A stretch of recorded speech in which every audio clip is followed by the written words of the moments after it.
Dr. Lydia Chen didn't know that the man sitting alone at the end of the bar was the most powerful alpha in North America. She didn't know that he'd been searching for his mate for over a century. And she certainly didn't know that her bitter declaration about love would be the very thing to call him to her. She lifted her whiskey glass in a mock toast to the empty dive bar, her voice carrying the sharp edge of someone who had finally stopped pretending. "To being free of romantic delusions," she announced to no one in particular. "To finally understanding that love is nothing but a chemical trick designed to make intelligent people do spectacularly stupid things." The amber liquid burned down her throat, and she welcomed it. After 15 years of marriage counselling, after watching countless couples tear each other apart with words designed to heal, after her own marriage had imploded in the most predictable way possible, Lydia had reached a crystalline moment of clarity. Love was a lie. Marriage was a legal contract, dressed up in white satin and false promises. And she was finally, gloriously free of it all. The divorce papers in her purse were still warm from the courthouse, the ink barely dry on the signature that had ended 8 years of what she now recognised as elaborate self-deception. David had cheated with her best friend Sarah naturally, because of course he had, because that's what men did when the novelty wore off and real life set in with its mortgage payments and grocery lists and the daily maintenance of actual commitment. She'd spent the day moving her belongings out of their pristine suburban house, loading box after box of her carefully curated life into her car. The irony wasn't lost on her that a marriage counsellor couldn't save her own marriage. But then again, she'd always been better at seeing other people's problems than acknowledging her own. The bar was a deliberate choice. Jimmy's place was everything her old life wasn't. Dim, unpretentious, filled with working-class people who understood that sometimes you just needed to drink away the taste of disappointment. Her wool suit was wrinkled from the moving boxes, her usually perfect hair escaping its pins, and she looked exactly like what she was, a woman who had reached the bottom and decided to make friends with it. Another round. The bartender's question was gentle, accompanied by a look that said he'd seen this particular brand of breakdown before. "Make it a double." Lydia's voice was steadier than she felt. "I'm celebrating my liberation from the greatest scam ever perpetrated on the human race." That's when she heard it. A low, rich chuckle that seemed to vibrate through the air and settle somewhere behind her sternum. She turned toward the sound and found herself looking into the most unsettling pair of silver eyes she'd ever encountered. He was impossibly tall, even sitting down, with dark hair and the kind of face that belonged in classical paintings, all sharp angles and aristocratic lines. But it was his stillness that caught her attention. In a bar full of restless energy, he sat like carved marble, watching her with an intensity that made her feel suddenly, inexplicably exposed. "Swore off love forever, did you?" His voice carried an accent she couldn't place, something old-world and refined that had no business in Jimmy's place. Lydia felt her professional mask sliding into place, the cool competence that had carried her through thousands of sessions with broken couples. "Forever and a day," she replied, turning back to her drink. "Love is a chemical trick designed to make people do stupid things. Attachment theory, evolutionary biology, basic neuroscience. It all points to the same conclusion. What we call love is just dopamine and oxytocin conspiring to make us ignore red flags until we're legally bound to someone who'll inevitably disappoint us." The stranger slid onto the stool beside her without invitation, and Lydia was surprised to find she didn't mind. There was something about his presence that felt settled, like he belonged wherever he chose to be, and his choosing to be next to her somehow made the whole dingy bar seem less pathetic. "That's quite a clinical way to view it," he said, signalling the bartender with a subtle gesture that somehow commanded immediate attention. "Tell me, doctor, and you are a doctor, aren't you? What made you so certain that forever was the right timeline for your revelation?" The fact that he'd read her profession so easily should have been unsettling. Instead, Lydia found herself intrigued despite her better judgment. 8 years of marriage, 15 years of counselling other people's failing relationships. Today, I signed papers that officially confirmed what I should have known from the beginning, that promising forever to another human being is either naive optimism or outright delusion. He ordered something expensive that the bartender somehow had despite the bar's decidedly low-rent appearance, then turned those silver eyes back to her. "And what if I told you that forever just ended?" The words hit her like a physical thing, sending warmth spreading through her chest in a way that had nothing to do with the whiskey. For a moment, the constant ache that had taken up residence behind her ribs, the hollow feeling that had been her companion since she'd found David's text messages, seemed to quiet.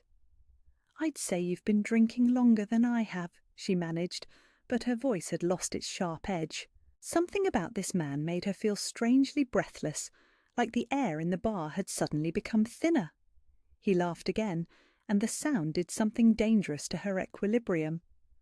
"Perhaps you're about to discover that all your clinical analysis missed the most important variable, which is that you've never met the right person."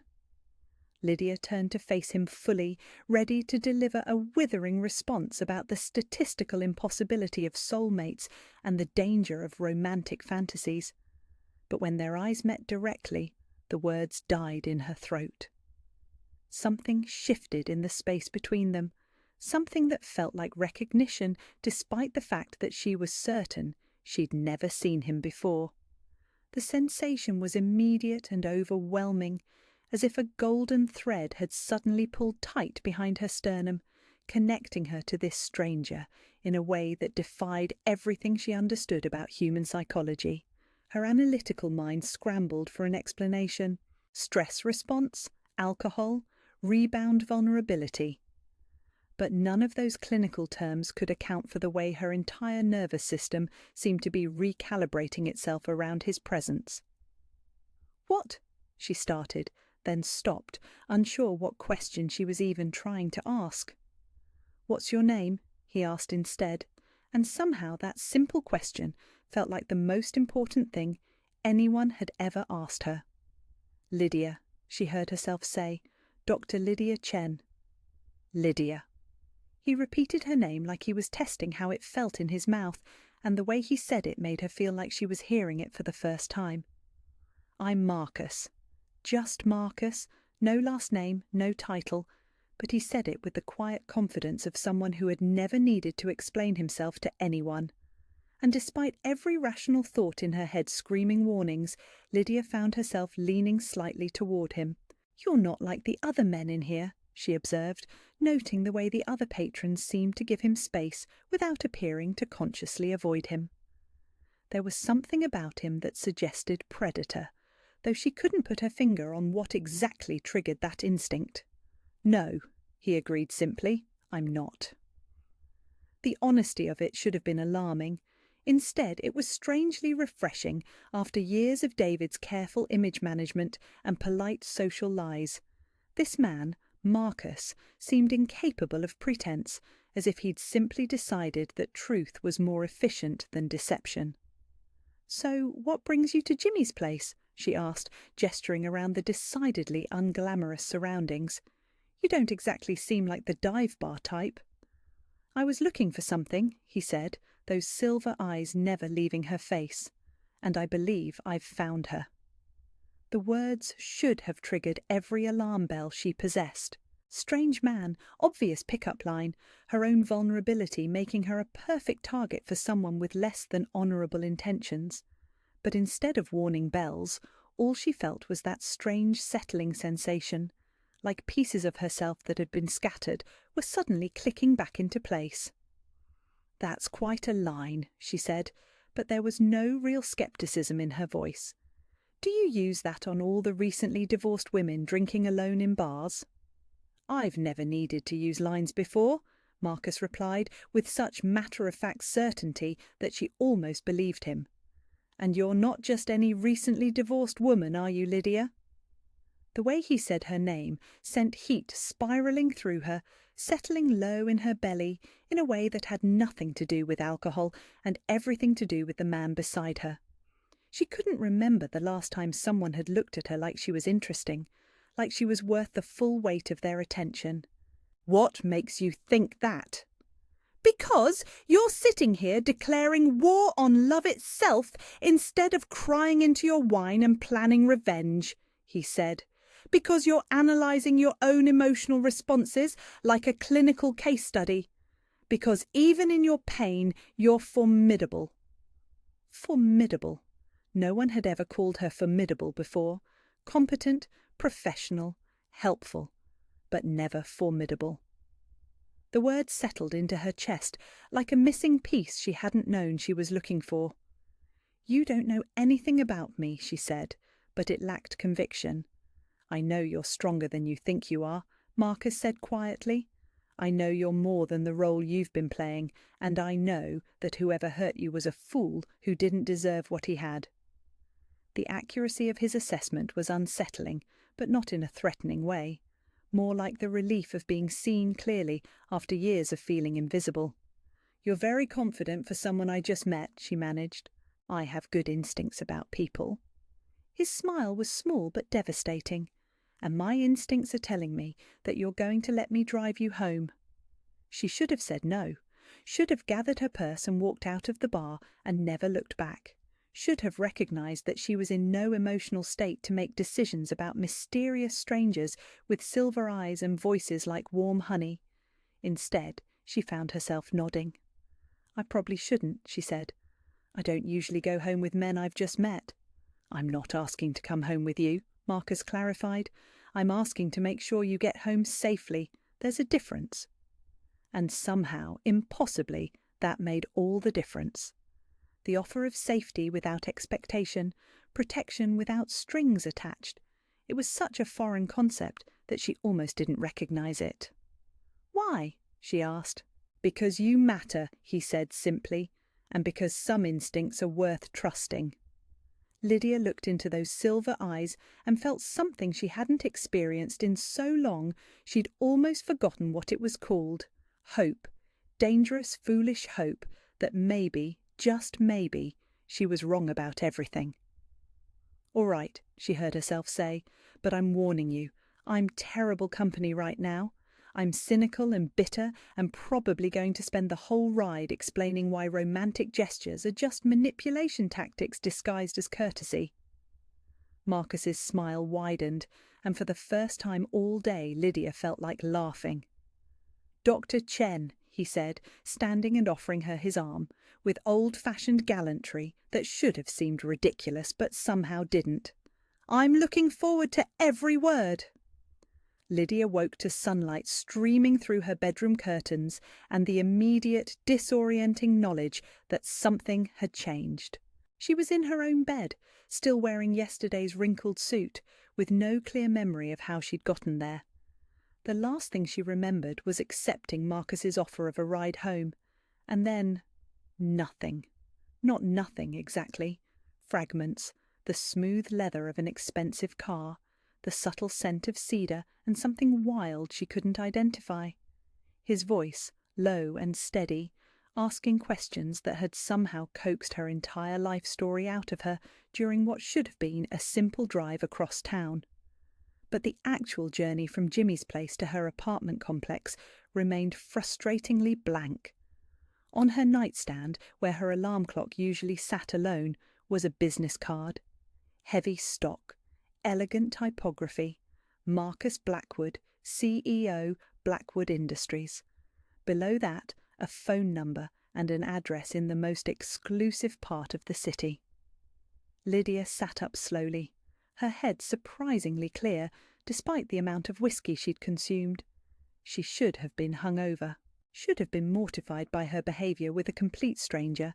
Instead, she felt rested, more rested than she had in months, actually. Her laptop was already open beside her, as if she'd been researching before falling asleep. The browser history told a story that made her stomach flutter with something between excitement and terror. Marcus Blackwood wasn't just wealthy, He was impossibly, incomprehensibly wealthy. Real estate empire, tech investments, a business portfolio that read like a list of everything successful in the Pacific Northwest. But it was the photos that made her breath catch, professional headshots that somehow failed to capture the magnetic intensity she remembered, candid shots from charity galas where he looked politely bored, and one particular image from a business magazine that showed him in a perfectly tailored suit, looking directly at the camera with those silver eyes that had seen straight through her defences. He was beautiful in the way that powerful men often were, all sharp edges and controlled strength.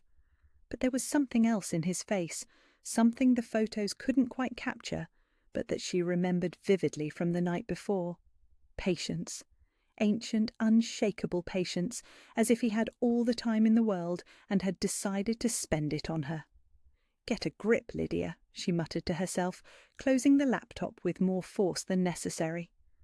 "You're a 42-year-old woman, not a teenager with a crush on a celebrity." But even as she said it, her fingers were tracing the edge of his business card, and that strange warmth was spreading through her chest again. The golden thread sensation from the bar, except now it felt less like surprise and more like recognition, like coming home to a place she'd never been. Her morning routine felt different with Marcus Blackwood's card watching her from the nightstand. Shower, coffee, the careful reconstruction of Dr. Lydia Chen, licensed therapist and recently liberated woman. But underneath her professional armour, something had shifted, something that made her feel simultaneously more vulnerable and more powerful than she had in years. The feeling followed her to work, settling into her consultation office like an uninvited guest. Her first appointment was a couple in their 30s, trapped in the same cycles of resentment and miscommunication she'd seen thousands of times before. But today, instead of her usual clinical detachment, she found herself thinking about silver eyes and the way Marcus had said her name like it mattered. "Dr. Chen," her client's voice cut through her distraction. "Are you all right?" "Of course," Lydia lied smoothly, pulling her attention back to the session. "You were telling me about the argument regarding household responsibilities." But concentration remained elusive. Between sessions, she caught herself staring at Marcus's card, wondering what sort of man left his contact information without any follow-up expectation. What sort of man made sure she got home safely and then simply disappeared? The answer arrived at noon in the form of flowers. Not just any flowers, an arrangement so stunning it looked like it had been personally curated by nature itself. White roses and something delicate she didn't recognise, arranged with an artistry that spoke of serious money and exquisite taste. The delivery woman looked slightly awed as she handed over the crystal vase. "Someone really likes you," she said with a grin. "These came from Thornfields." Lydia knew Thornfields by reputation only, the sort of florist that charged more for one arrangement than most people spent on groceries in a month. The card was simple: "Thank you for the conversation. M." Her assistant, Janet, appeared in the doorway with barely concealed curiosity. "Someone's making quite an impression. Should I ask, or would you prefer to maintain an air of mystery?" "I honestly have no idea," Lydia admitted, which was both completely true and utterly inadequate to explain the way her pulse had accelerated at the sight of Marcus's elegant handwriting. Her 1 o'clock appointment was another story entirely. James Rodriguez was a new client, a tech executive going through an amicable divorce who just needed someone to help him process the end of a 20-year marriage. Exactly the sort of session Lydia could handle in her sleep. Except James Rodriguez looked eerily familiar, though she was certain they'd never met. Tall, dark-haired, with the same sort of controlled stillness she'd noticed in Marcus. The same way of sitting that suggested he was completely comfortable taking up space. "Dr. Chen," he said, settling into the chair across from her with fluid grace. "Thank you for fitting me into your schedule on such short notice. Of course, Janet mentioned you were dealing with some transition anxiety following your divorce, among other things." His smile was polite, but somehow knowing. "Actually, I was hoping we could discuss your own recent transition. Marcus mentioned you might benefit from understanding some additional context about your new situation. Every professional instinct Lydia possessed screamed a warning. This wasn't a therapy session. This was something else entirely, something that felt dangerous in ways she couldn't articulate. "I'm sorry," she said carefully, "but I think there's been some confusion. I don't discuss my personal life with clients, and I'm not sure what you mean by new situation." James's expression didn't change, but something in his eyes shifted, something that reminded her of the way Marcus had looked at her in the bar, like he was seeing more than she was showing. Marcus didn't explain, did he? James leaned back in his chair, and for the first time Lydia noticed that he was blocking the door without appearing to do so. He has a habit of letting people adjust to new realities at their own pace. It's usually kinder, but in this case it might be causing unnecessary confusion. "What are you talking about?" The words came out sharper than she'd intended, her professional calm beginning to fray around the edges. "You felt it last night," James said simply. "The pull, the sense of recognition, the way everything else seemed to fade into background noise when he was near you." Lydia's mouth went dry. She had felt exactly that, and the fact that this stranger knew it made her feel exposed in a way that had nothing to do with professional boundaries. "I don't know what kind of game this is," she managed, "but I'm going to have to ask you to leave." "It's not a game, Dr. Chen. It's biology. Supernatural biology, admittedly, but biology nonetheless." James's voice remained calm, almost gentle. "Marcus is what we call an alpha, pack leader, if you prefer more familiar terminology, and you, whether you understand it yet or not, are his mate." The words landed like a physical blow, so absurd and yet so perfectly aligned with the inexplicable sensations from the night before that Lydia felt her carefully constructed reality tilt on its axis. "That's ridiculous," she said, but her voice lacked conviction. "Supernatural biology that's not real, isn't it?" James tilted his head, and for a moment Lydia could have sworn his eyes reflected light like an animal's. "Tell me, Doctor, how do you explain what you felt last night? The connection that defied everything your training taught you about human behaviour? The way your body recognised him before your mind did?" She wanted to deny it, to retreat into the safety of clinical terminology and rational explanations. But the truth was, she couldn't explain it. Couldn't explain why a stranger's presence had felt like coming home, or why his business card sitting on her nightstand made her feel settled in a way nothing had in months. "What are you?" she whispered. "Pack," James said simply. "Like Marcus, like several dozen others in this city who've been watching over you since last night, making sure you're safe while you adjust to understanding what you are to our alpha." "I'm not anything to anyone," Lydia protested. But even as she said it, the golden thread sensation was pulling tight again, as if Marcus himself was somewhere nearby. "You're everything to him," James corrected gently, "and whether you're ready to accept it or not, he's everything to you. That's how the mate bond works, Dr. Chen. It's not a choice, it's recognition." Before Lydia could respond, there was a soft knock on her office door.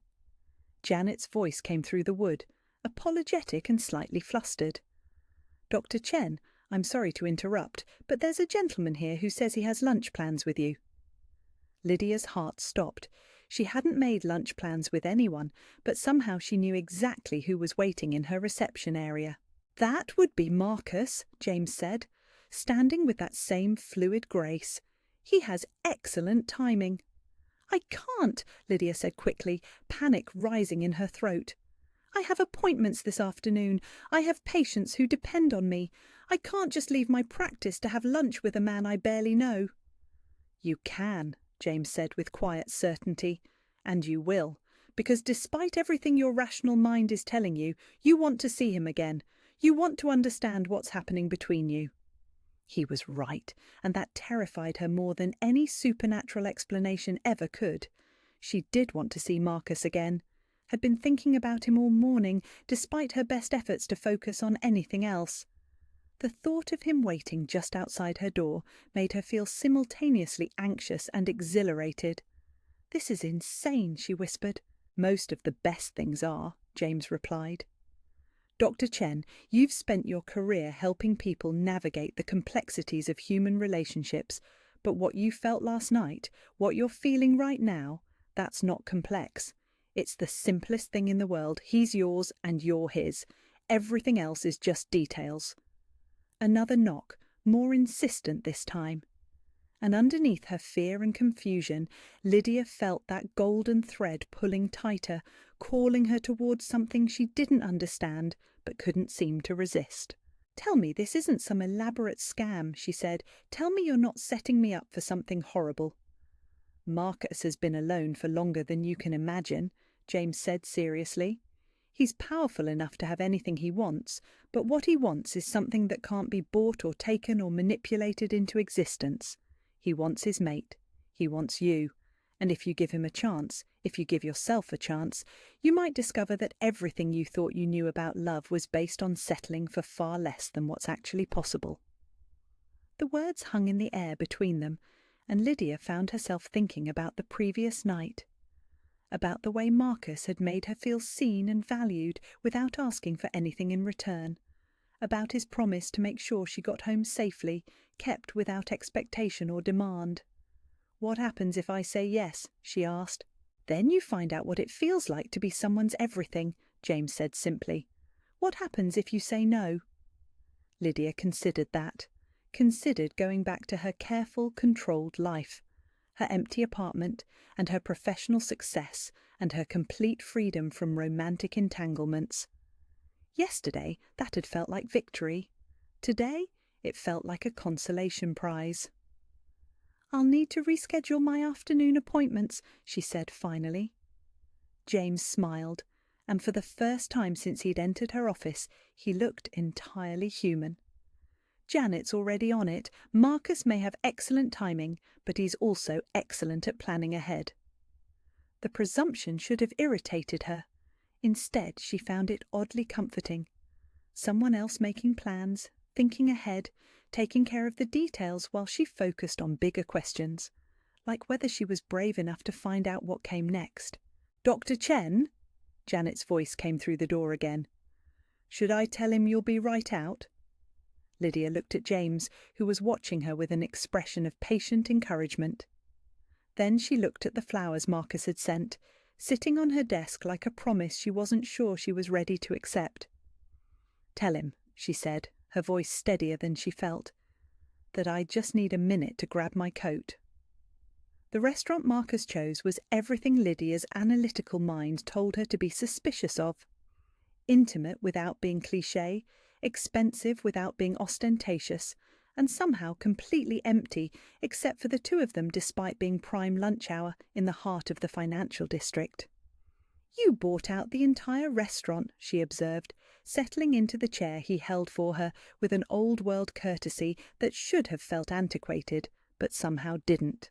"I prefer privacy for important conversations," Marcus replied, taking his seat across from her with that same fluid grace she was beginning to associate with all of his kind. "And this conversation is going to be very important."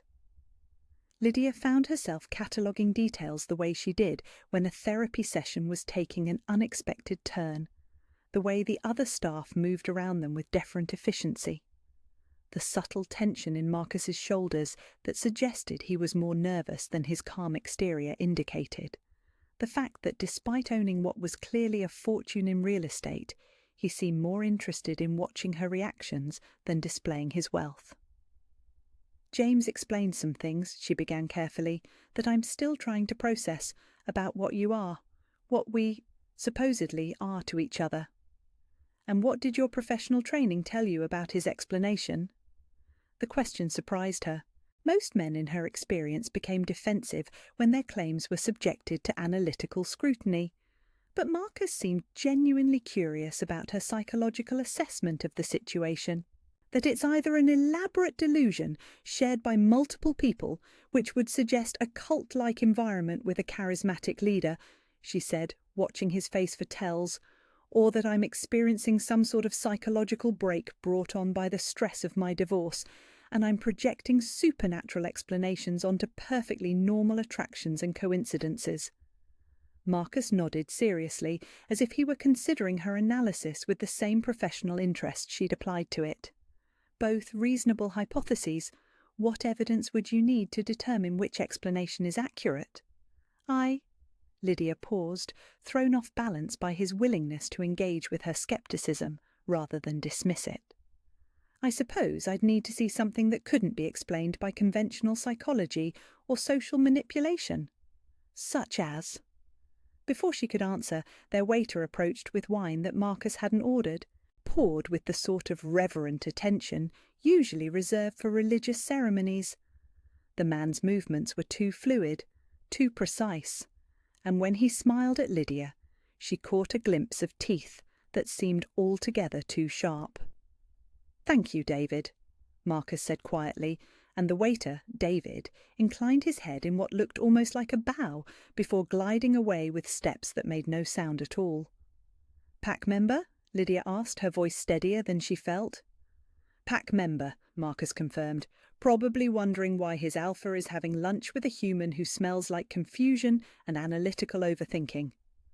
"I smell like analytical overthinking?" "Among other things." Marcus's smile was small but devastatingly warm. "You also smell like intelligence and strength and something else I can't quite identify, something that makes every instinct I possess want to eliminate any distance between us." The words should have been a red flag. Possessive language from a man she'd known for less than 24 hours. In a restaurant he'd manipulated her into visiting, discussing supernatural concepts that defied rational explanation. But instead of triggering her carefully honed alarm systems, they made heat pool low in her belly, and that golden thread sensation pull tighter behind her sternum. "This is insane," she said, more to herself than to him. "I don't believe in supernatural anything. I believe in psychology and neuroscience and evidence-based research. I believe in treating claims with appropriate skepticism until they can be verified through reliable methodology." "Of course you do," Marcus agreed. "That's exactly what I would expect from someone with your training and your mind. The question is, what happens when your experience contradicts your theoretical framework?" "Then I revise my theoretical framework," Lydia answered automatically, the response drilled into her through years of graduate school and clinical practice. "Good!" Marcus lifted his wineglass in a small toast. "Then we're going to get along very well, Dr. Chen." She found herself smiling despite the situation. "You're not what I expected." "What did you expect?" "Someone who would be threatened by questions. Someone who would demand I simply accept what I was told without evidence." Lydia considered the wine David had poured, something that probably cost more than her monthly car payment, and took a careful sip. Someone who would use his obvious power to overwhelm rather than persuade. "I have time," Marcus said simply. "I have patience, and I have enough confidence in what we are to each other to let you come to your own conclusions at your own pace." The casual mention of time made her curious in ways that had nothing to do with professional interest. "James mentioned you've been alone for longer than I could imagine. What did he mean by that?" For the first time since she'd met him, Marcus hesitated. Something shifted in his expression, a vulnerability that made him seem less like an untouchable alpha and more like a man who had experienced loss in ways she couldn't fathom. "I'm significantly older than I appear," he said finally. "Old enough to have watched the world change in ways that would sound impossible if I described them. Old enough to have given up hope of finding my mate several decades ago." "How old?" The question slipped out before she could stop it, driven by the same curiosity that had made her an effective therapist, the need to understand the full scope of what she was dealing with. 143 next month. Lydia set down her wineglass with deliberate care. "That's not possible." "Under normal human circumstances, no." Marcus's voice remained steady, matter of fact.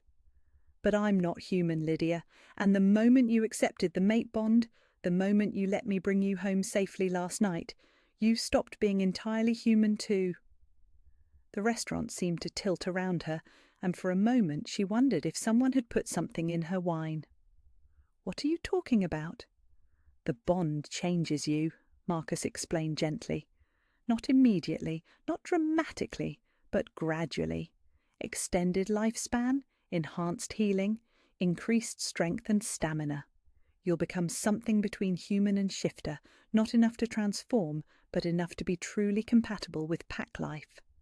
"I didn't accept anything," Lydia protested, but even as she said it, she was thinking about how rested she'd felt that morning, despite a night of heavy drinking. How clear her mind had been, how steady her hands. "I just let you drive me home." "Choice and acceptance aren't always conscious decisions," Marcus said.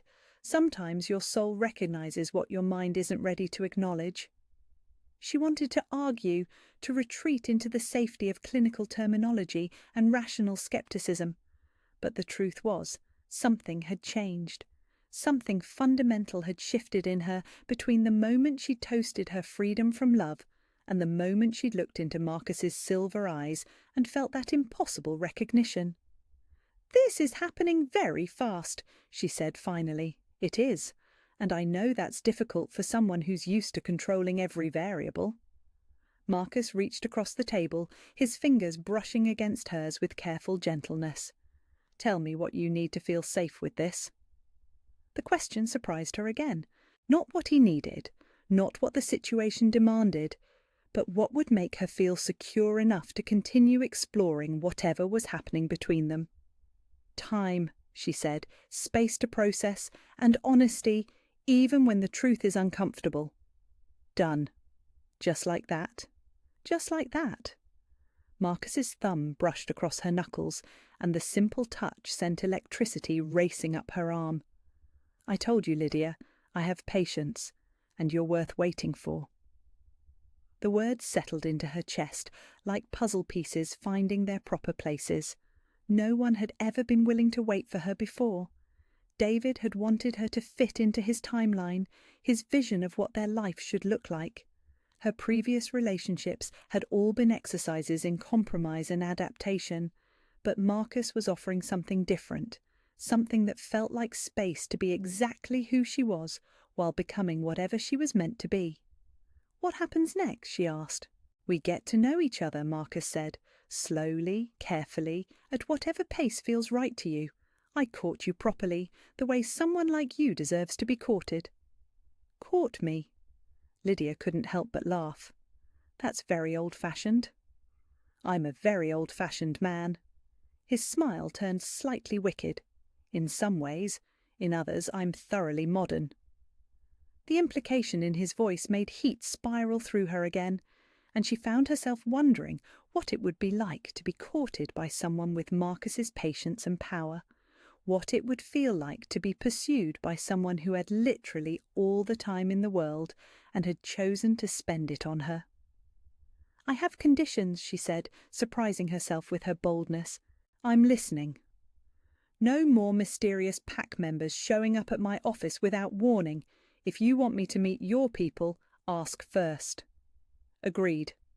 "No more buying out restaurants or making grand gestures that make me feel like I'm being managed rather than courted." "Noted." Marcus inclined his head slightly. "Though I reserve the right to occasionally surprise you with smaller gestures if you're amenable." "Such as?" "Coffee that appears at precisely the right moment. Books I think you might enjoy. Flowers occasionally, though I'll try to be less overwhelming about it." Despite everything, the supernatural revelations, the impossible claims about bonds and mates and extended lifespans, Lydia found herself charmed by his willingness to negotiate. "What do you get out of this arrangement?" "Time with you," Marcus said simply. "The chance to prove that what we have is real and rare and worth whatever adjustment period you need." "And if I decide it's not? If I decide this is all too much and I want to go back to my normal life?" The question hung between them, and for a moment that vulnerability flickered across Marcus's face again. The look of someone who had waited a very long time for something and was terrified of losing it just as he'd found it. "Then I let you go," he said quietly. "But I hope you'll give us a real chance before you make that decision." Lydia studied his face, looking for the tells that would indicate manipulation or calculated seduction. Instead, she found only sincerity and a hope so carefully guarded it made her chest ache. 1 month, she heard herself say. Give me 1 month to adjust to this new reality. Court me properly, introduce me to your world gradually, and let me make an informed decision about what I want. 1 month, Marcus agreed, and his relief was so palpable it made her realise how much he'd been risking by being honest with her. Thank you. Don't thank me yet, Lydia warned, but she was smiling as she said it. I'm going to have a lot of questions. I'm counting on it, Marcus replied, lifting his wineglass again. To new theoretical frameworks, Dr. Chen. To evidence-based decision-making, she countered, clinking her glass against his. And somewhere between the toast and Marcus's answering laugh, Lydia felt something she hadn't experienced in years. Curiosity about the future instead of resignation to it. Hope that maybe, just maybe, she was wrong about love being nothing but a chemical trick. Maybe some chemical tricks were worth experiencing after all. 3 weeks into what Marcus had termed their courtship period, Lydia was beginning to understand why fairy tales always ended at the wedding. Real life had a way of intruding just when you started believing in happily ever after. She was reviewing session notes in her office, thinking about the previous evening's dinner with Marcus. He'd taken her to a small Italian place where the owner had personally prepared their meal, and the conversation had flowed as easily as the wine. When Janet knocked on her door with an expression that meant trouble. "Dr. Chen, there's someone here to see you. Says he's your ex-husband?" Lydia's coffee mug slipped from suddenly nerveless fingers, ceramic shattering against her desk as hot liquid spread across her carefully organised papers. "David, here." After months of blessed silence since the divorce was finalised. Did he say what he wanted? He mentioned something about Emma. Janet's voice was carefully neutral, but Lydia caught the underlying concern. Janet had been her assistant for 5 years. She knew exactly what David's sudden appearance might mean. Emma, her 8-year-old daughter who lived with Lydia full-time, who had been the one good thing to come out of her marriage to David, who she had kept carefully separate from Marcus and the supernatural world he represented. Emma, who was supposed to be safe at school right now, protected by custody agreements and legal boundaries that David had never challenged before. "Send him in," Lydia managed, her voice steady despite the panic clawing at her throat. "And Janet, clear my afternoon, cancel everything." David walked into her office with the same confident stride that had once made her feel secure and now just made her feel tired. Perfectly pressed suit, expensive watch, the kind of polished presentation that had hidden his fundamental selfishness for 8 years of marriage. Behind him was a woman Lydia didn't recognise, blonde, younger, wearing a wedding ring that caught the light like a declaration of victory. The new wife. Sarah's replacement, since Sarah had apparently been replaced as quickly as Lydia herself had been. "Hello, Lydia." David's smile was the same one he'd used when explaining why he needed to work late again, why he couldn't make Emma's school play, why their marriage was failing and somehow all her fault. "You look well, different." She did look different. Marcus's influence had been subtle but unmistakable. Better sleep, better food, the kind of deep contentment that showed in clearer skin and brighter eyes. The mate bond, she was beginning to understand, didn't just connect her to Marcus. It was healing parts of her she hadn't even realised were broken. "What do you want, David?" Lydia didn't offer him a seat, didn't engage in pleasantries. After months of peace, she had no patience for whatever game he was playing. "I want to discuss Emma's living situation." David pulled out a folder thick with legal documents. "My wife Melissa and I have been talking, and we think it would be best for Emma to come live with us." The words hit Lydia like physical blows. "What are you talking about? The custody agreement."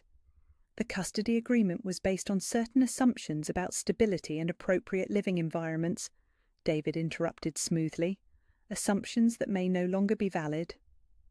Melissa stepped forward with the predatory smile of someone who had never been denied anything she wanted. We're concerned about Emma's exposure to questionable influences. We understand you're involved with someone new, someone with a rather dangerous reputation. Marcus. They were talking about Marcus, though how they knew about him was a mystery that made Lydia's stomach clench with dread. She and Marcus had been careful, discreet. He'd never even met Emma, though not for lack of wanting to. Lydia had insisted on keeping her daughter separate until she was certain about what she and Marcus were building together. My personal relationships are none of your concern, Lydia said, but she could hear the defensive edge in her voice. Emma is happy and healthy and thriving. You gave up the right to make decisions about her care when you walked out. Actually, David said, pulling papers from his folder with theatrical precision, I've been documenting some concerning changes. Emma's teacher mentioned she's been talking about wolf stories and asking unusual questions about animal behaviour. She's been exhibiting signs of anxiety when discussing her home life, and there are reports of a dangerous man being seen around your building. Each word was a calculated strike, designed to hit exactly where Lydia was most vulnerable. They had done their research.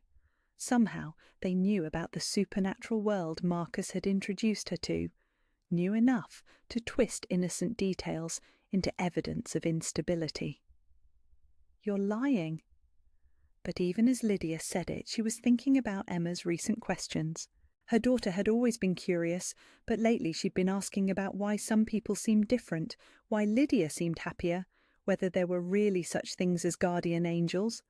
Questions that a clever 8-year-old might ask when she sensed changes in her world that the adults weren't explaining. Am I? David's smile turned cruel. Tell me, Lydia, what do you really know about Marcus Blackwood, about his business practices, his associates, the kind of people who work for him? More than you, apparently. Lydia kept her voice level through sheer force of will. But this isn't about Marcus. This is about you wanting something you walked away from because it's convenient for your new life with your new wife. This is about Emma's safety, Melissa interjected, and there was something in her voice that made Lydia look at her more closely, something cold and calculating that had nothing to do with concern for a child she'd never met. Children need stability. They need normal homes with normal parents who don't expose them to dangerous supernatural elements. Supernatural elements. The words hung in the air like a smoking gun, confirming Lydia's worst fears. They knew. Somehow they knew about shifters and pack dynamics and mate bonds, and they were going to use that knowledge to take Emma away from her. I don't know what you think you know, Lydia said carefully, but we know enough, David cut her off. Enough to convince a family court judge that Emma would be better off in a traditional home environment, away from whatever it is you've gotten yourself involved in. The threat was clear.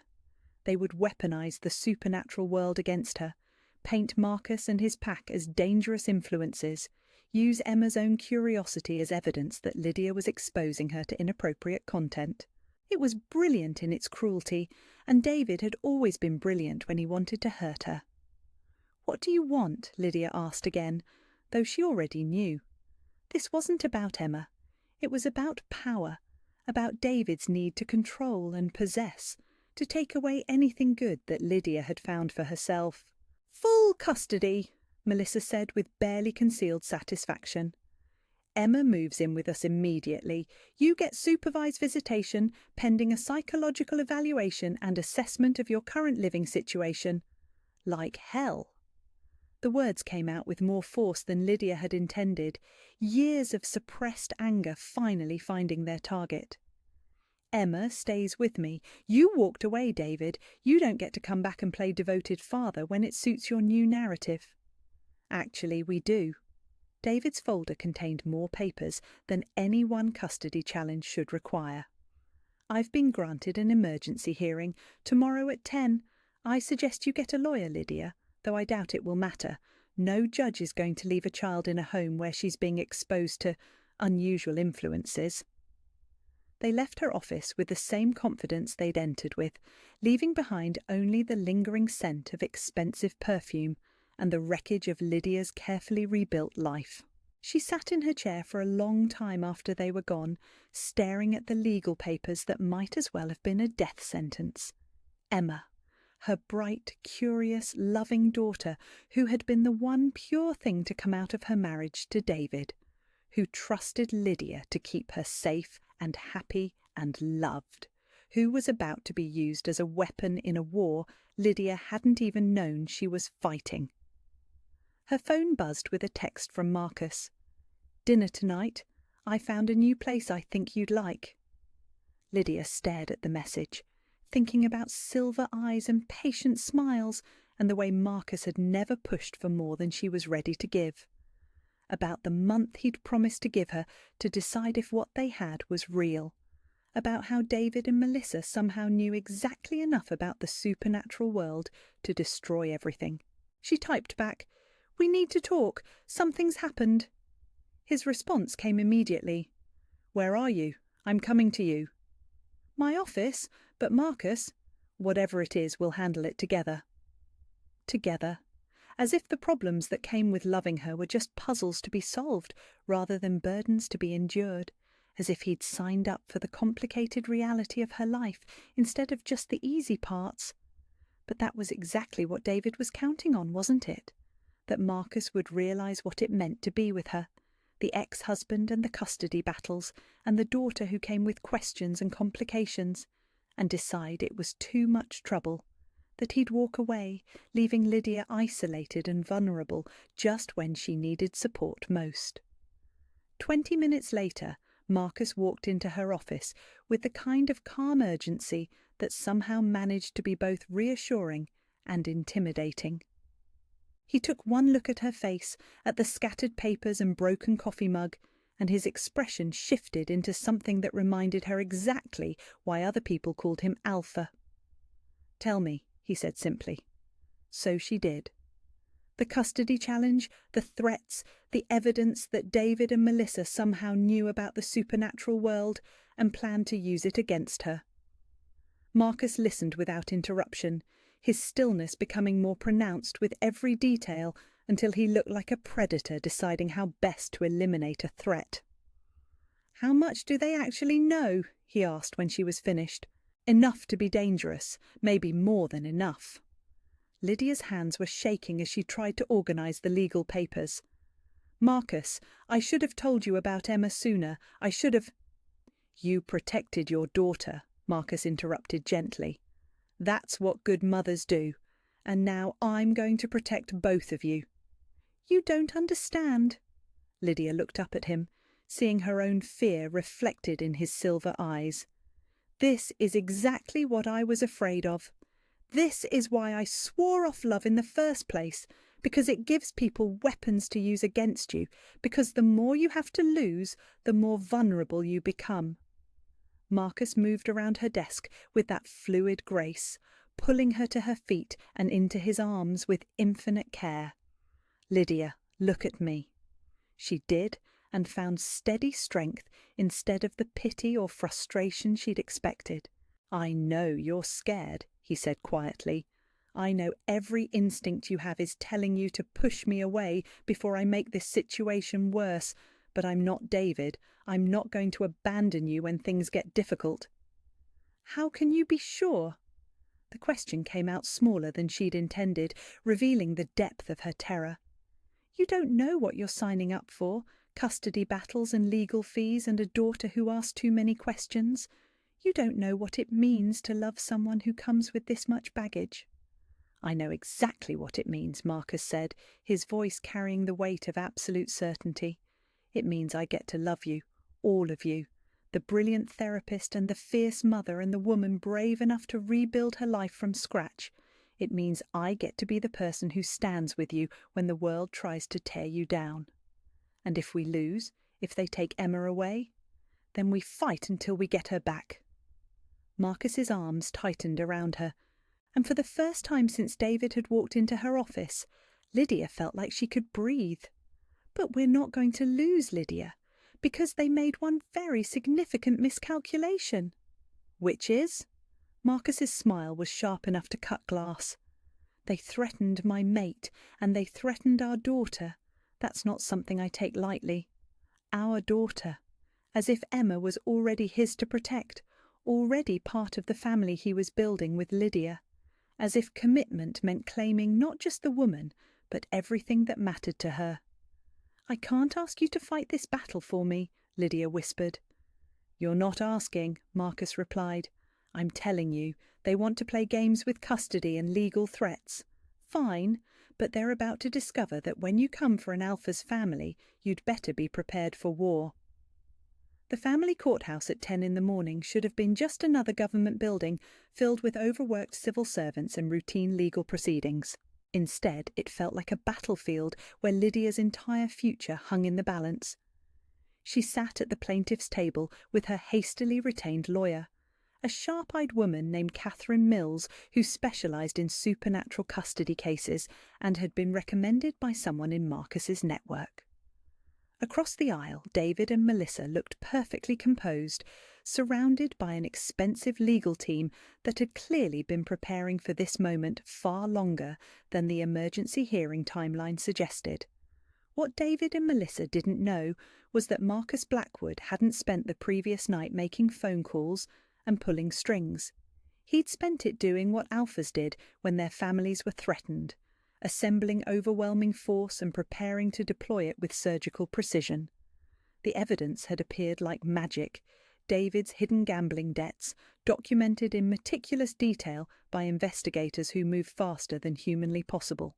Financial records showing money diverted from Emma's college fund to cover Melissa's expensive shopping habits. Most damaging of all, surveillance footage of David meeting with a known anti-supernatural activist group, discussing how to expose and eliminate the shifter problem in exchange for political support for his upcoming city council run. Lydia hadn't asked how Marcus had obtained any of it. She'd learned enough about pack dynamics to understand that an Alpha's resources extended far beyond what appeared on any corporate organisational chart. "Dr. Chen," Catherine murmured as the judge entered the courtroom, "remember what we discussed. You answer only what's asked. Let me handle the rest." Judge Patricia Williams was a stern woman in her 60s, with the kind of reputation that made lawyers prepare thoroughly and litigants pray for mercy. She reviewed the case file with the expression of someone who had seen every variety of human selfishness disguised as concern for children's welfare. "This is an emergency petition for immediate custody modification," Judge Williams began, her voice carrying the authority of someone accustomed to making life-altering decisions. "Mr. Chen, you're claiming that your daughter Emma is in immediate danger in her mother's care. Present your evidence." David's lead attorney, a slick man named Harrison who charged more per hour than most people made in a month, stood with theatrical confidence. "Your Honour, we have documented evidence that Dr. Chen has become involved with individuals and organisations that pose a direct threat to her daughter's physical and psychological well-being." He produced photographs that made Lydia's blood run cold. Marcus entering her apartment building, the two of them at dinner, clearly unaware they were being watched. Images of pack members near Emma's school that had obviously been taken with telephoto lenses and captioned with ominous descriptions of known associates of dangerous criminal organisations. "Furthermore," Harrison continued, "the child has been exhibiting behavioural changes consistent with exposure to inappropriate content. She's been asking her teacher about supernatural creatures, expressing fears about transformation, and showing signs of anxiety about her home environment."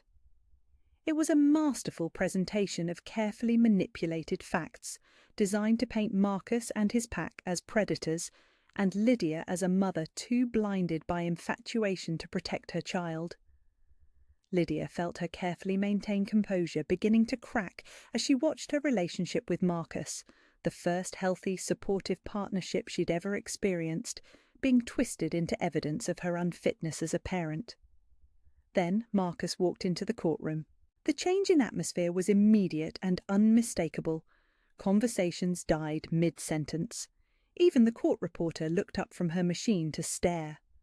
Marcus moved with the kind of presence that commanded attention without demanding it, wearing a perfectly tailored suit that somehow failed to disguise the predator underneath. He wasn't alone.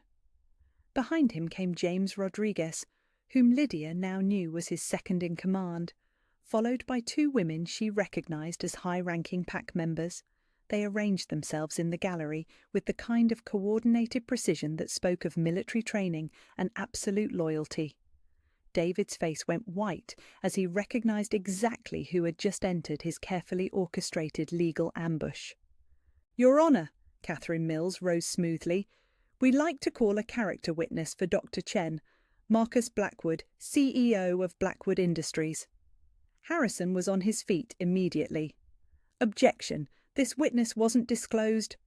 "Emergency hearings don't require standard disclosure timelines," Judge Williams interrupted dryly. "And I'm curious to hear from someone whose presence has apparently generated such concern. Mr. Blackwood, you're sworn in." Marcus approached the witness stand with the same calm confidence he brought to everything else, raising his right hand and stating his name and occupation in a voice that carried perfectly through the courtroom. When he looked at Lydia, his expression was gentle reassurance. When he looked at David, it was something else entirely. "Mr. Blackwood," Catherine began, "what is your relationship to Dr. Chen and her daughter Emma?" "Dr. Chen and I have been seeing each other for several weeks," Marcus replied, his voice clear and measured. "As for Emma, I consider her to be under my protection. I intend to marry her mother and formally adopt her, making her legally and officially my daughter." The declaration hit the courtroom like a physical force. Lydia felt her heart stop and restart as the words settled into the space between them. Marriage, adoption, the permanent claiming she'd been too afraid to hope for, spoken with absolute conviction in front of witnesses and legal officials who would hold him accountable for every word. Harrison recovered first, though his composure had clearly taken a hit. "Mr. Blackwood, are you aware that your organisation has been under federal investigation for activities that some might characterise as unconventional?" "Are you referring to the congressional inquiry into supernatural human integration?" Marcus asked with polite interest. "The one that concluded last year with a formal recommendation for legal recognition and protection of shifter communities. I testified before that committee, Mr. Harrison. In fact, I was instrumental in drafting the legislation that's currently moving through Congress." Lydia watched David's expensive legal strategy crumble in real time as Marcus calmly dismantled every accusation with documentation they clearly hadn't expected him to possess. The criminal organisation was actually a legally recognised minority community with federal protection status. The dangerous associates were business leaders and community members who had undergone extensive background checks as part of their integration with human society. Furthermore, Marcus continued, his voice taking on an edge that made everyone in the courtroom pay closer attention, "I find it interesting that Mr. Chen has suddenly developed such concern for his daughter's exposure to supernatural elements, given his recent association with groups that advocate for violence against shifter communities." Harrison's objection died in his throat as Catherine Mills produced the surveillance footage of David's meetings with anti-supernatural activists. Video and audio evidence of him discussing how to eliminate the shifter problem and specifically targeting Marcus as a threat that needed to be neutralised. "This custody challenge isn't about protecting Emma," Marcus said, his silver eyes fixed on David with predatory intensity. "It's about Mr. Chen's political ambitions and his willingness to use his daughter as a weapon in a campaign against an entire community of law-abiding citizens." The courtroom erupted in whispered conferences as David's legal team scrambled to respond to evidence they clearly hadn't known existed. Melissa looked like she was regretting every decision that had led her to this moment, while David himself sat frozen in the kind of horrified realization that came with understanding you'd dramatically miscalculated your opponent's capabilities. "Your Honour," Catherine Mills stood again, "we'd like to submit additional evidence regarding Mr. Chen's fitness as a parent." What followed was a systematic destruction of David's credibility that was both thorough and devastating. Financial irresponsibility, a pattern of abandoning commitments when they became inconvenient. References from Emma's teachers and paediatrician stating that the child was thriving in her mother's care and showing no signs of the distress David's team had claimed.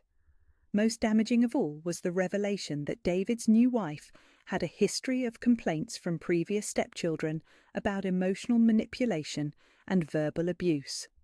Complaints that had been carefully buried by expensive lawyers but were now part of the public record. Judge Williams listened to it all with the expression of someone watching a masterclass in legal malpractice. When the last piece of evidence was submitted, she looked directly at David with obvious disgust. "Mr. Chen," she said, her voice carrying the weight of absolute judicial authority, "in 30 years on this bench, I have rarely seen a more transparent attempt to weaponize the family court system for personal gain. Your petition is denied. Not only will you not be receiving increased custody, but given the evidence of your association with hate groups and your demonstrated willingness to endanger your daughter's emotional well-being for political purposes, I am suspending your visitation rights pending a full psychological evaluation." The words echoed through the courtroom like a death sentence for David's ambitions. Lydia felt tears streaming down her face, relief and joy and overwhelming gratitude that Emma was safe, that the nightmare was over, that the man she loved had kept his promise to protect them both. "Furthermore," Judge Williams continued, "I want to address the underlying issue that brought us here today. Dr. Chen, your relationship with Mr. Blackwood and his community is not only legally protected, but appears to be providing exactly the kind of stable, supportive environment that's best for your daughter. I see no reason why that should change." She banged her gavel with finality. "Case dismissed. Dr. Chen retains full custody. Mr. Chen's visitation is suspended indefinitely. We're adjourned."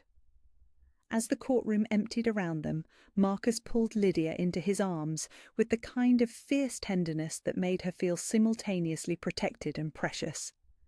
David and Melissa fled with their defeated legal team, leaving behind only the wreckage of their failed assault. "Is it over?"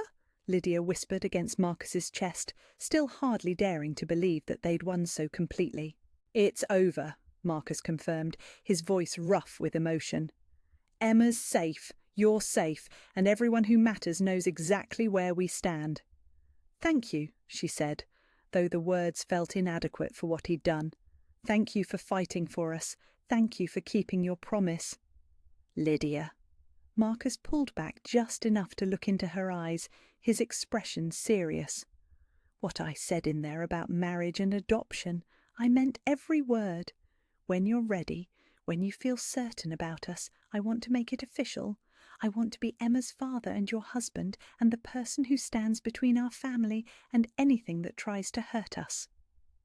The proposal, because that's what it was, delivered in a courthouse instead of a candlelit restaurant, but no less meaningful for the unconventional setting, settled into her heart like a missing piece, finally finding its home. "Yes," she said, surprising herself with how easily the word came. "Yes to all of it, to marriage and family and building something permanent together." Marcus's smile was radiant enough to light up the entire courthouse. "Yes?" "Yes." Lydia laughed, feeling lighter than she had in years. "I swore off love forever, remember? But you were right. Forever just ended." This time when Marcus kissed her, it felt like a promise, a claiming, a declaration that whatever came next, they would face it together. Alpha and mate, husband and wife, parents protecting the family they'd chosen to build from the ashes of everything that had tried to destroy them.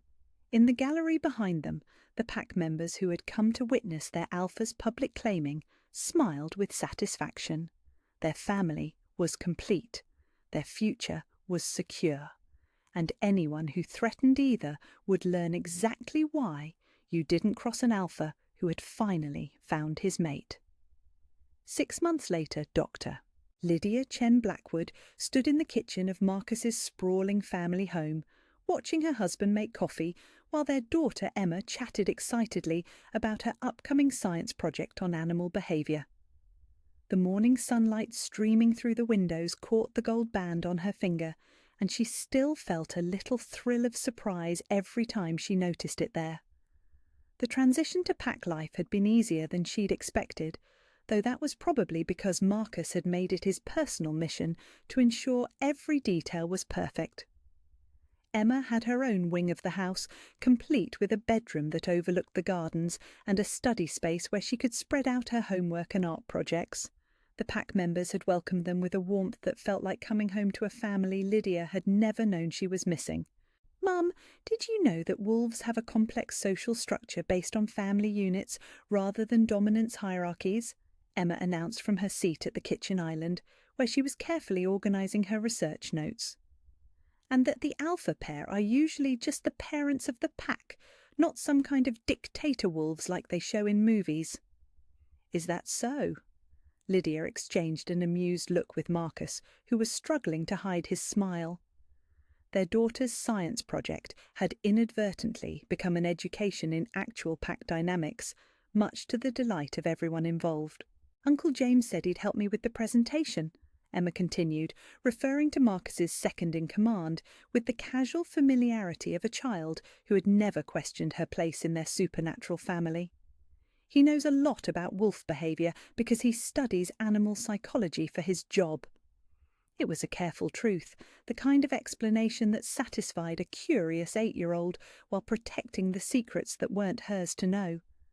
Emma would learn about shifters eventually, when she was older and ready to understand the full scope of the world she'd become part of. For now, she was simply a beloved pack princess, surrounded by adults who would die before letting anything harm her. "Speaking of Uncle James," Marcus said, setting Lydia's coffee down with a kiss to her temple, "he wanted to know if you'd be interested in consulting on a new initiative. The state government is considering legislation to protect supernatural human families, and they need expert testimony on the psychological benefits of integration." Lydia's practice had evolved significantly since her marriage. She still maintained her regular therapy clients, but increasingly her work focused on supernatural human relationships and the unique challenges faced by mixed families. It was pioneering work, the kind that might one day be taught in graduate programs as the field expanded to include the previously hidden supernatural population. "I'd love to," she said, settling beside Emma to review her research notes. "Though I think our family might be a better case study than anything I could present in testimony." It was true. 6 months ago, she'd been a cynical divorce therapist, convinced that lasting love was a chemical trick designed to make intelligent people do stupid things. Now she was part of a mated pair, raising a daughter who thrived in the safety and stability of pack life, contributing to legislation that would protect other families like theirs. The golden thread sensation that had once seemed impossible now felt as natural as breathing. The mate bond had settled into something warm and constant, a background awareness of Marcus that made her feel anchored even when they were apart. It wasn't the desperate obsession she'd seen in her clients. It was partnership, support, the kind of deep connection that made everything else in life feel more possible. "I have an idea for the visual aid," Emma said, pulling Lydia back to the present. "Can I interview some of your pack friends about how their families work, for research?" "Our pack friends," Marcus corrected gently. "And yes, I think several of them would be happy to help with your project." Our pack, our family, our life together. The casual possessives that had once terrified Lydia now filled her with warmth. She belonged here, in this kitchen, with morning sunlight and coffee and the sound of her daughter's laughter. She belonged with Marcus, building something permanent and beautiful from the ashes of everything that had tried to destroy her capacity for trust. The doorbell rang, and Emma bounced up from her seat with the enthusiasm of a child expecting good things. "That's probably Aunt Sarah. She said she might stop by before school." Sarah Winters was one of the pack's teachers, a warm woman in her 40s who had taken Emma under her wing and become the kind of aunt every child deserved. Not Sarah, the ex-best friend who had betrayed her marriage, but a different Sarah entirely, one who represented the new family they'd built together. Emma ran to answer the door, her footsteps echoing through the house with the confidence of a child who had never doubted her safety in her own home. Marcus moved to stand behind Lydia's chair, his hands settling on her shoulders with familiar ease. "Any regrets?" he asked quietly, the question he'd been asking periodically since their wedding. Not because he doubted her answer, but because he understood how dramatically her life had changed and wanted to make sure she was happy with the transformation. "Only that I waited so long to let you into my life," Lydia replied, leaning back against his chest. "I kept Emma separate from you for weeks because I was terrified of what it would mean if she loved you too. And now? Now I watch you help her with homework and read bedtime stories and teach her how to throw a proper punch just in case, and I can't imagine why I thought protecting her from that kind of love was a good idea." Marcus's arms tightened around her, and she could feel his smile against her hair. "She's remarkable, you know. Smart and brave and completely unimpressed by supernatural politics. She's going to be a force to be reckoned with when she grows up." "She gets that from both sides," Lydia said, thinking about Emma's easy confidence with the pack members, her curiosity about the world, her absolute faith that the adults in her life would keep her safe. "Though I think she gets her diplomatic skills from you." "Mom, Dad!" Emma's voice carried from the front hall, using the title for Marcus that had evolved naturally over the months since the adoption was finalised. "Aunt Sarah brought muffins." They made their way to the front of the house, where Sarah was indeed distributing fresh blueberry muffins while Emma chattered about her science project.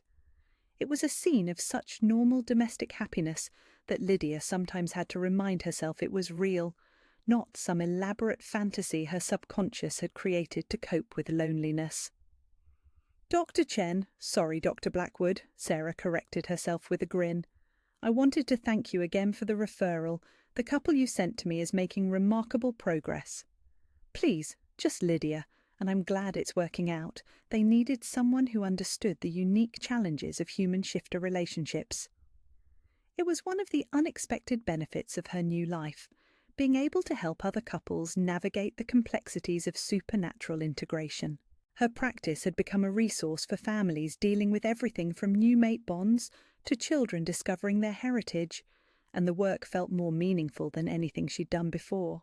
"Speaking of which," Sarah said, her expression turning more serious, "there's something I wanted to discuss with you both. The Pack Council has been talking about establishing a formal education program for human mates and their children, something that would help families like yours understand pack dynamics, supernatural law, emergency protocols. We were hoping you might be interested in developing the psychological component." Lydia felt a familiar flutter of excitement at the prospect of new work, new ways to contribute to the community that had embraced her so completely. What would that involve?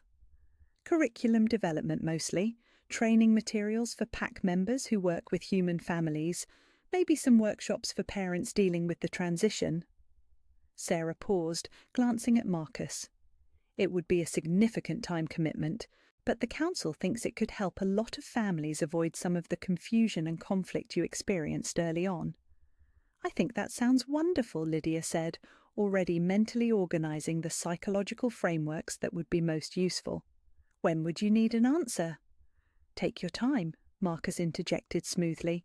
"Sarah knows we'll need to discuss how it fits with Emma's school schedule and your existing practice." It was the kind of thoughtful consideration that had characterised their entire relationship.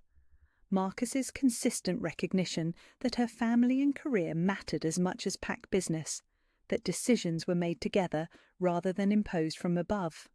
Even with all his alpha authority, he'd never once tried to override her professional judgment or maternal instincts. They spent another hour discussing the potential programme while Emma finished her homework at the kitchen table, occasionally chiming in with observations that reminded all the adults exactly why children's perspectives were so valuable. When Sarah finally left, promising to send more detailed information about the council's vision, Emma looked up from her science notes with the expression she got when she was working through a complex problem. "Mum, can I ask you something?" "Always." Are you happy here? I mean, really happy, not just saying you are because you think it's what I want to hear."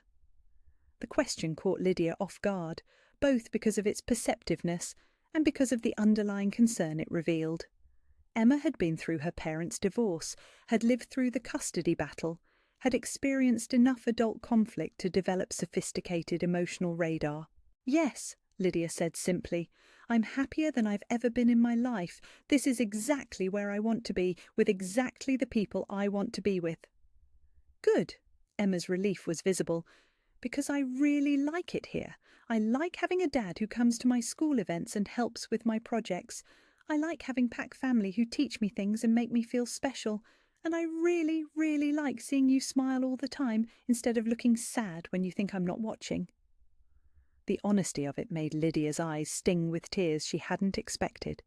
She'd thought she'd hidden her unhappiness better during the final months of her marriage, but children saw everything, remembered everything, and worried about things they were too young to fix. "I like all those things too," Lydia managed, "especially the smiling part."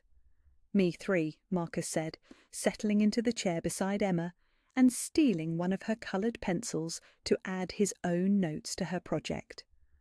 "Though I also like the part where your mum lets me help make decisions about bedtime and vegetables and whether you're old enough for advanced martial arts training."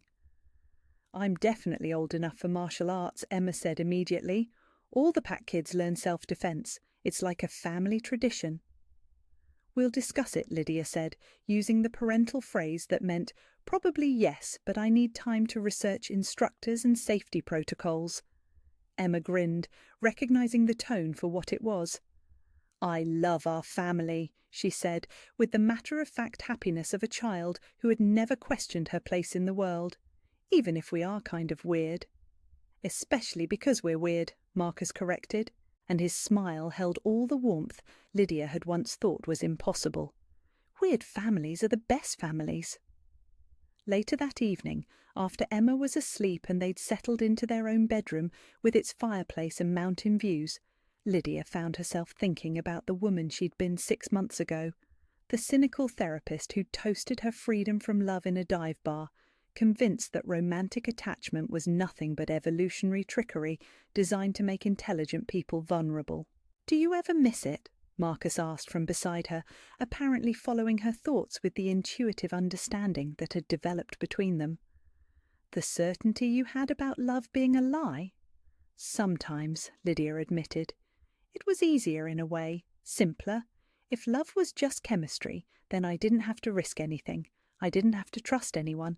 I didn't have to worry about losing something precious. But I also didn't get to have this." She gestured around their bedroom, their home, their life together. "I didn't get to wake up every morning next to someone who thinks I'm worth fighting for. I didn't get to watch Emma thrive in a family where she's cherished by dozens of people who would protect her with their lives. I didn't get to feel like I belonged somewhere, like I was building something meaningful instead of just surviving from one day to the next." Marcus pulled her closer, and she settled against his chest with the kind of trust that had once seemed impossible. "No regrets, then?" "Only one," Lydia said, tilting her head to meet his eyes. "I regret that I spent so many years believing that love like this was impossible. I regret that I almost missed it because I was too afraid to believe in forever." "Well," Marcus said, his voice warm with laughter and love and absolute certainty, "forever is just getting started." Outside their window, the Pack lands stretched into darkness, filled with families like theirs, humans and shifters and children who belonged to both worlds, building something new and beautiful from the courage to trust in bonds that defied easy explanation.